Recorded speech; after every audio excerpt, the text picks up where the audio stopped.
बिहारी का दर्शन मुझे प्राप्त हुआ। और दूसरी बात, इस ठंड में आप जैसे सच्चे दिल वाले आयुर्वेद प्रेमियों से, सुंदर ज्ञानी और आयुर्वेद प्रेमी भावी वैद्यों से मुलाकात करने का, आपसे रूबरू होने का सुअवसर उन्होंने मुझे प्राप्त कर दिया। इसलिए मैं आयोजकों को तहे दिल से धन्यवाद देता हूं।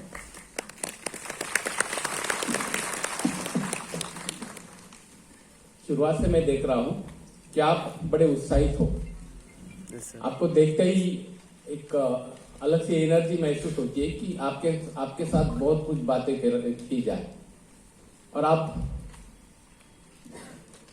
वक्ता को उत्साहित भी करते हो, तालियां भी बजाते हो। तो इस ठंड में तालियों के काफी फायदे आपको महसूस होंगे। मुझे तो 5 फायदे पता है। एक तो ये नया एक आज पता चला कि ठंड नहीं बजेगी।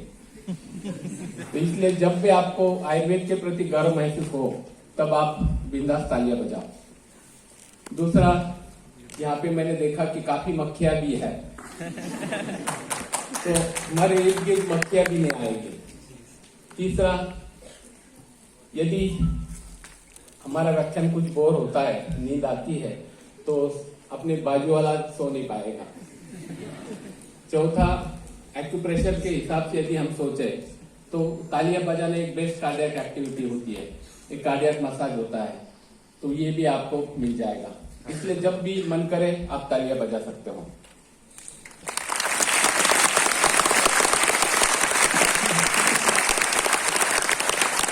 धन्यवाद। बोलना कितना? 1 घंटा?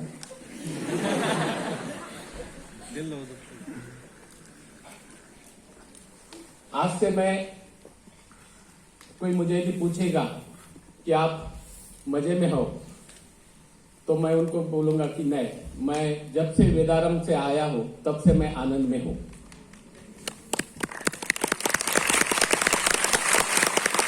आप बोलेंगे मजे में और आनंद में क्या फर्क है?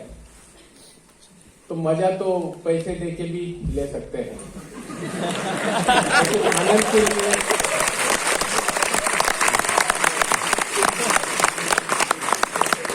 लेकिन आनंद के लिए आप जैसे मित्र चाहिए, और वो मुझे कल से प्राप्त हुए हैं। क्योंकि देर रात जब मैं आया, तब करीबन 50-100 लड़के स्वागत के लिए इस कड़ी ठंड में उपस्थित थे, और सब एक अलग से लगन से ये वेदारंभ के लिए उत्साहित है। तो ऐसे मित्र यदि मिलते हैं तो जीवन में कभी भी आनंद की कमी नहीं होगी। इसलिए मैं इसके बाद में, पहले भी आनंद से रहता था, लेकिन इससे बाद में दुगना आनंद से रहूंगा मैं।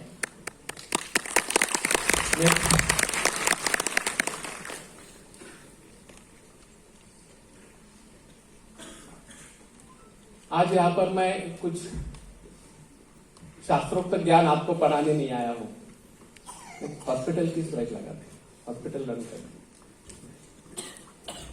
मैं आयुर्वेद क्या कर सकता है या आयुर्वेद से क्या क्या संभव है, ये कुछ मेरे स्वानुभव आपके साथ शेयर करने आया हूं। शास्त्रोक्त ज्ञान तो आपने कॉलेज में पढ़ा होगा, लेकिन प्रैक्टिकल ज्ञान आज और कल, ये 2 दिन आपको प्राप्त होगा। मुझे हर्षल ने और अभय ने कहा था कि हमारे उत्तर प्रदेश के जितने भी वैद्य हैं, उनको आप जैसे करोड़पति बनाना है। तो किस प्रकार से आयुर्वेद से तुम करोड़पति बन सकते हो, ये कहने के लिए, ये समझाने के लिए मैं आपके साथ आज यहाँ पर उपस्थित हूँ। आपको मैंने शुरुआत में कहा कि आप काफी भाग्यवान हो, भाग्यशाली हो, क्योंकि इस कड़ी ठंड में यहाँ पर इतनी संख्या में उपस्थित रहना, या मुझे भी यहाँ पर आने की एक सुबुद्धि होना, ये भी भाग्यवंत का ही लक्षण होता है।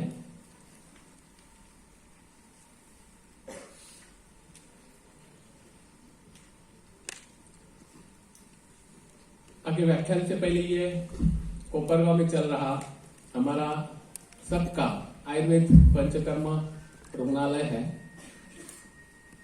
ये दिखाने का मेरा मकसद हमेशा यही होता है कि इससे भी अच्छे पंचकर्म रुग्णालय, पंचकर्म सेटअप पूरे भारत में हो, पूरे विश्व में हो, ताकि हम दुनिया को एक दिखा सके कि हम भी किसी से कम नहीं।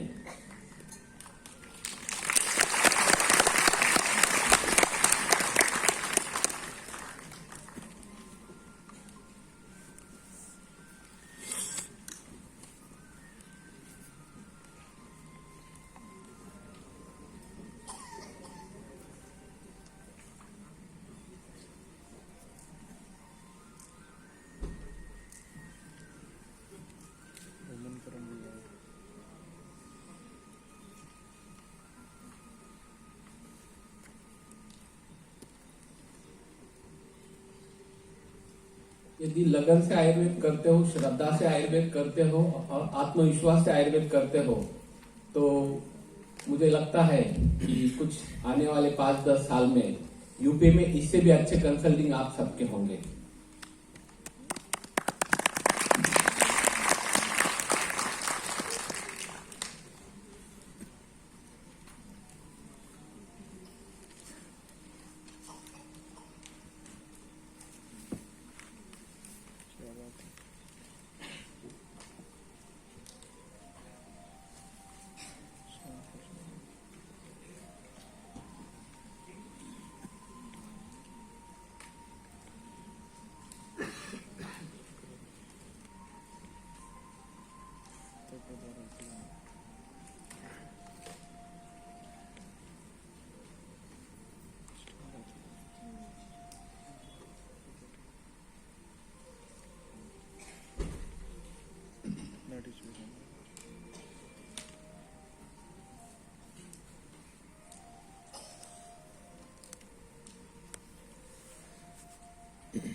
ये ऑनसन बख्शिश चल रहा है आजकल। कोविड के बाद में पोस्ट कोविड कॉम्प्लिकेशन में एवीएन के पेशेंट डेली 3-4 पेशेंट तो आते ही आते हैं, और आयुर्वेद से दी बेस्ट रिजल्ट मिलते हैं। मोर देन 250 पेशेंट्स पिछले 1 साल में कोविड के बाद में आयुर्वेद चिकित्सा के बाद में 100% ठीक हुए हैं। यानी PHR जो टोटल हीट रिप्लेसमेंट बोलते हैं वो करने की जरूरत नहीं होती है। स्टेज 4 स्टेज 5 तक के पेशेंट ठीक होते हुए मैंने देखे हैं।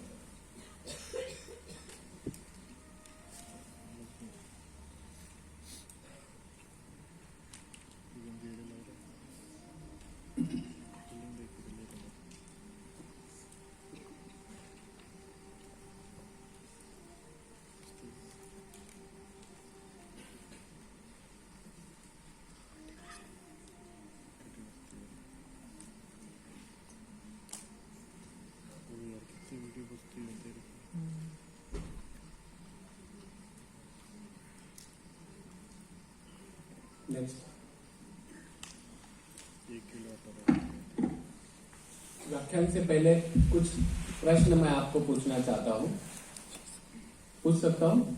जी सर।